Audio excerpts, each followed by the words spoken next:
press the bell icon on the YouTube app and never miss another update. Dhule Nandurbar जिल्हा सूचीकृत bank कर्मचारी पतसंस्थाचे धुळे नंदुरबार जिल्हा सूचीकृत बँक कर्मचारी सहकारी पतसंस्था मर्यादित धुळे तर्फे दरवर्षी राष्ट्रीय युवा दिन, नूतन वर्ष व स्वामी विवेकानंद जयंतीचे औचित्य साधत व्याख्यानमालेचे आयोजन करण्यात येत असते. सदर हे 13वे वर्ष असून दरवर्षी 2 दिवसीय व्याख्यानमालेचे आयोजन करण्यात येत असते. दिनांक 21 जानेवारी रोजी या व्याख्यानमालेची सुरुवात करण्यात आली. तदनंतर दुसऱ्या दिवशी 22 जानेवारी रोजी संध्याकाळी 7 वाजता क्युमॅन क्लब समोरील कोतवाल भवन येथे सलग दुसऱ्या पुष्पाला व्याख्याते म्हणून चार्टर्ड अकाउंटंट प्राध्यापक प्रकाश पाठक यांचे भीष्म प्रतिज्ञा प्रयत्न पराक्रम या विषयावर व्याख्यान संपन्न झाले. यावेळी मोठ्या संख्येने सर्व बँक कर्मचारी नागरिक उपस्थित होते.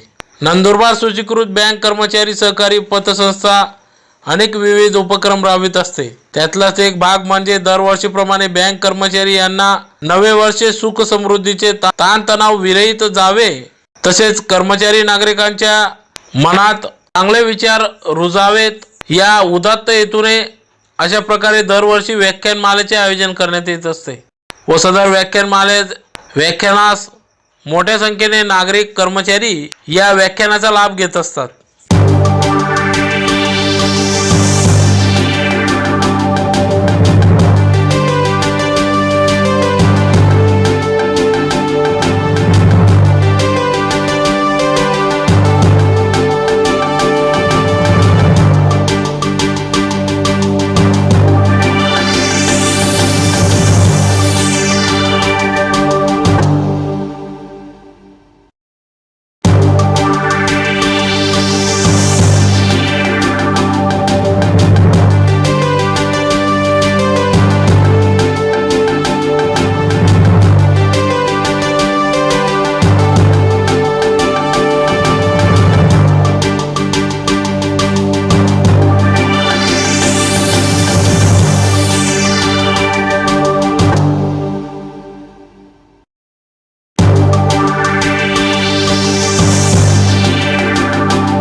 समान सूत्र 5000 वर्षांपूर्वीपासून आजपर्यंत राहू शकतात. त्याचं पहिलं सूत्र असं होतं की सगळ्या नावाचा विषय हा सिद्धांत नावाच्या विषयाशी जोडलेला असावा. सगळ्या नावाचा विषय हा लौकिक व्यवहारिक कोणत्या तरी छोट्या मोठ्या असलेल्या गोष्टीशी जोडलेला नसावा, तो सिद्धांताशी जोडलेला असावा. तो सिद्धांताशी जोडलेला असावा म्हणजेच विचार सूत्रांशी बांधलेला असावा. एक. दोन, ज्या वैदिक धर्माच्या असलेल्या पृष्ठभूमीवर या सगळ्या मंडळींनी काम केलं. आपण हा शब्दप्रयोग नीटपणे लक्षात घेतला पाहिजे. असा शब्दप्रयोग उच्चारल्यानंतर तो मर्यादित अर्थ निघतो, तसा वैदिक धर्म या शब्दाचा अर्थ मला बोलताना अभिप्रेत नाही. त्या कालखंडामध्ये जी गोष्ट प्रचलित होती त्या प्रचलित व्यवस्थेमध्ये हे सिद्धांत त्यांनी प्रत्यक्ष कार्यान्वित कसे केले आणि ते कार्यान्वित करताना आपली भूमिका काय. सिद्धांत असू शकतात, विचार मोठा असू शकतो, विचार उच्चीचा असू शकतो, पण आचार तेवढा उच्चीचा असेलच याची शाश्वती देता येईल. खरं म्हणजे विचार फार उच्चीचे आणि आचार कसे घडले नाही तर काय घडतं असा दोषात्मक असलेला कालखंडही भारताच्या इतिहासामध्ये मधून मधून जन्माला आला हे आपण सगळीकडे जाणतो. अशी दोषात्मकता का निर्माण होते? कारण विचार नावाच्या विषयाचं आचार नावाच्या विषयाशी काही सूत्र नसतं. प्रभाव कशाचा असतो? जगावरचा प्रभाव विचाराचा असतो. हा विचार मांडणाऱ्या लोकांची भ्रामक कल्पना आहे. जगावरचा प्रभाव त्या खर्च असतो हे 100% सत्य आहे. ज्यांचा आचार त्या विचारानुसार झाला नाही त्यांचा जगात प्रभाव टिकत नाही. जगात म्हणतोय, भारताबरोबर नाही. आणि याची अनेक उदाहरणे देते. पश्चिमात्य देशातले देते ते एका विशिष्ट कालखंडात मोठे होतात, काळाच्या ओघात लयाला जातात. नुसते लयाला जात नाही तर असंही घडतं की त्यांचं मोठेपण समाज कालांतरानं नुसतं नाकारतो असं नाही, एकच शब्द वापरतो, धिक्कार.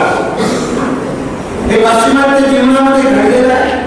याची मार्क्सवादाच्या संदर्भात, साम्यवादाच्या संदर्भात, वर्तमान काळातल्या भांडवलवादाच्या संदर्भात अनेक उदाहरणं देता येऊ शकतात. या पृष्ठभूमीवर मी मगाशी शब्द प्रयोग वापरला तो वैदिक धर्माचा, त्या विचाराच्या आणि आचाराच्या सुसूत्रीकरणाचा विषय. याचा आपण भीष्माच्या जीवनाच्या आणि त्यांच्या जीवनामध्ये असलेल्या प्रसंगामध्ये ते ज्या पद्धतीने वागले, हे वागणं शक्य होतं का, सोपं होतं का, याचा आपण नीटपणे विचार करण्याची आवश्यकता आहे. मी प्रसंग मांडली तरी या सगळ्या मुद्द्यांना मी स्पर्श करते. आता मी त्याच्यातल्या प्राथमिक असलेल्या विषयासंबंधीचं विवेचन करतो. आणि तिसरा एक मुद्दा असा आहे विचाराचा, आचाराचा. आणि तिसरा मुद्दा असा आहे कोण लक्षात राहतो. याचं सर्वमान्य असलेलं आपल्या मायभूमीला अभिप्रेत असलेलं सूत्र असं आहे, जो किंमत मोजतो तो लक्षात राहतो. हे वाक्य आपण कोणत्याही व्यक्तीला लावून पहा, त्याचा विचार कोणता होता हा विषय बाजूला ठेवून लावून पहा, कोणत्या प्रकारची किंमत मोजली. Press the bell icon on the YouTube app and never miss another update.